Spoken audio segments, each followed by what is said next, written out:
महर्षि दयानंद सरस्वती नाम सम्मुख आते ही स्वतः ही एक सत्य के पुरोधा, क्रांतिकारी, आप्त पुरुष, महान योगी की छवि हमारे मन पर अंकित हो जाती है, जिन्होंने स्वयं का घर त्याग कर समाज और राष्ट्र कल्याण में अपना जीवन लगा दिया। ऐसे महान व्यक्तित्व के लिए जीवन परिचय बनाना हमारे लिए सौभाग्य की बात है।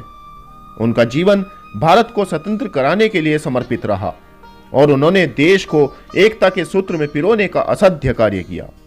ऐसा व्यक्तित्व सदियों में देखने को मिलता है।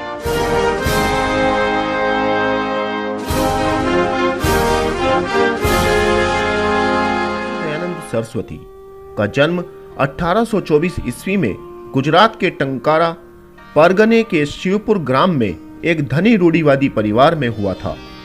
उनके बचपन का नाम मूलशंकर था। जब वे 14 वर्ष के थे तब एक बार शिवरात्रि के पर्व पर अपने पिता के साथ शिव मंदिर गए। वहां उन्होंने एक चूहे को शिवलिंग पर चढ़कर प्रसाद खाते देखा तो उनका मूर्ति पूजा से विश्वास उठ गया। जब उनके पिता ने उनके विवाह का प्रबंध किया तो 1845 में 21 वर्ष की आयु में उन्होंने आध्यात्मिक खोज के लिए भगवान बुद्ध की भांति गृह त्याग कर दिया। 1860 में वे मथुरा पहुंचे। वहां दंडी स्वामी विरजानंद जी के चरणों में बैठकर ज्ञान प्राप्त किया। स्वामी विरजानंद वैदिक साहित्य, भाषा एवं दर्शन के प्रकांड पंडित थे। उन्होंने दयानंद को वेदों में निहित ज्ञान की व्याख्या समझाई। अतः यहाँ पर दयानंद को विश्वास हो गया कि वेद ही समस्त ज्ञान के स्रोत हैं। स्वामी दयानंद जीवन भर गुरु के इस आदेश का पालन करते रहे। दयानंद अंग्रेजी भाषा से अनभिज्ञ थे तथा पाश्चात्य सभ्यता व ईसाई धर्म से भी अप्रभावित थे।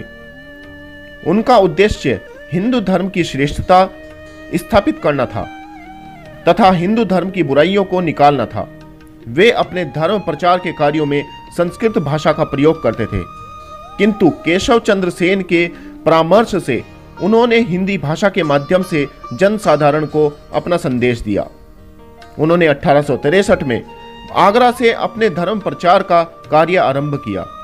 1874 में उन्होंने अपने प्रसिद्ध ग्रंथ सत्यार्थ प्रकाश की रचना की। वाराणसी में कर्मकांडी पंडितों से शास्त्रार्थ में उन्होंने प्रमाणित किया कि वेद ही समस्त ज्ञान के आधार हैं तथा मूर्ति पूजा वेदों की शिक्षा के प्रतिकूल है। उन्होंने हिंदू धर्म, सभ्यता और भाषा के प्रचार के लिए 10 अप्रैल 1875 में बंबई में आर्य समाज की स्थापना की। उसके बाद स्वामी जी दिल्ली गए, जहां ईसाई, मुसलमान और हिंदू पंडितों की एक सभा बुलाई, किंतु 2 दिन के विचार विमर्श के बाद भी कोई निष्कर्ष नहीं निकला। दिल्ली से स्वामी जी पंजाब गए, जहां उनके प्रति बड़ा उत्साह जागृत हुआ। जून 1877 में लाहौर में आर्य समाज की एक शाखा खोली गई और कालांतर में इस आंदोलन का प्रमुख कार्यालय लाहौर में ही बनाया गया। इसके पश्चात भारत के विभिन्न प्रांतों में अपने विचारों का प्रचार करते रहे तथा आर्य समाज की शाखाएं स्थापित करते रहे। अपने विचारों का प्रचार करने के लिए स्वामी जी ने 3 ग्रंथ लिखे थे। ऋग्वेद आदि भाष्य भूमिका में उन्होंने वेदों के संबंध में अपने दृष्टिकोण को स्पष्ट किया। दूसरे ग्रंथ वेद भाष्य में उन्होंने यजुर्वेद और ऋग्वेद की टीका लिखी। उनका सर्वाधिक प्रसिद्ध ग्रंथ सत्यार्थ प्रकाश है। इसमें स्वामी जी ने सभी धर्मों का आलोचनात्मक विश्लेषण करते हुए यह प्रमाणित किया कि वैदिक धर्म ही सर्वश्रेष्ठ है।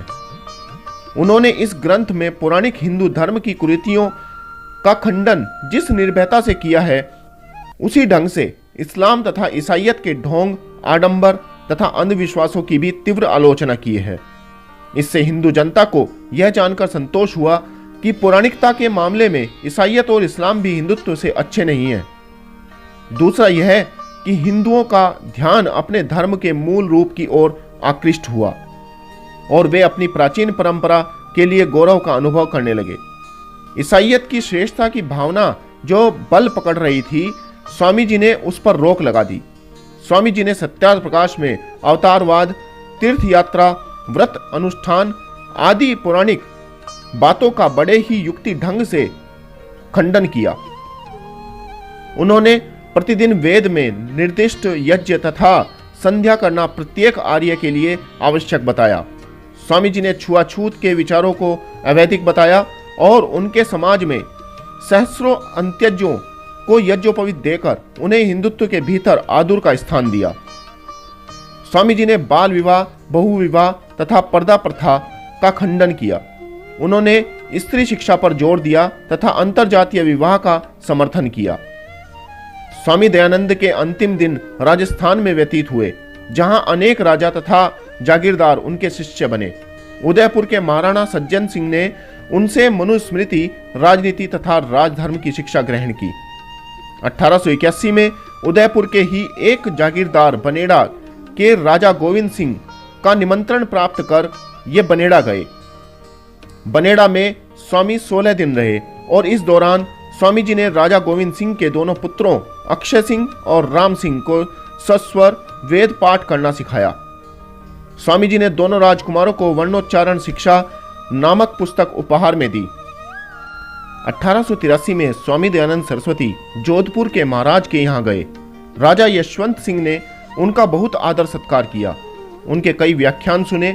एक दिन जब राजा यशवंत एक नर्तकी नन्नी जान के साथ व्यस्त थे, तब स्वामी जी ने यह सब देखा और अपने स्पष्टवादिता के कारण उन्होंने इसका विरोध किया और शांत स्वर में यशवंत सिंह को समझाया कि एक तरफ आप धर्म से जुड़ना चाहते हैं और दूसरी तरफ इस तरह की विलासिता से आलिंगन है, ऐसे में ज्ञान प्राप्ति असंभव है। स्वामी जी की बातों का यशवंत सिंह पर गहरा असर हुआ और उन्होंने नन्नी जान से अपने रिश्ते खत्म किए। इस कारण नन्नी जान स्वामी जी से नाराज हो गई और उसने रसोइये के साथ मिलकर स्वामी जी के भोजन में कांच के टुकड़े मिला दिए, जिससे स्वामी जी का स्वास्थ्य बहुत खराब हो गया और उसी समय इलाज प्रारंभ हुआ, लेकिन स्वामी जी को राहत नहीं मिली। रसोइया ने अपनी गलती स्वीकार कर माफी मांगी। स्वामी जी ने उसे माफ कर दिया। उसके बाद उन्हें 26 अक्टूबर को अजमेर भेजा गया, लेकिन हालत में सुधार नहीं आया। धर्म के ऐसे महान आचार्य की 30 अक्टूबर 1883 को दीपमालिका के दिन अजमेर में जीवन लीला समाप्त हो गई। अपने 59 वर्ष के जीवन में महर्षि दयानंद सरस्वती ने राष्ट्र में व्याप्त बुराइयों के खिलाफ लोगों को जगाया और अपने वैदिक ज्ञान से नवीन प्रकाश को देश में फैलाया। यह एक संत के रूप में शांत वाणी से गहरा कटाक्ष करने की शक्ति रखते थे और उनके इसी निर्भय स्वभाव ने देश में स्वराज का संचार किया।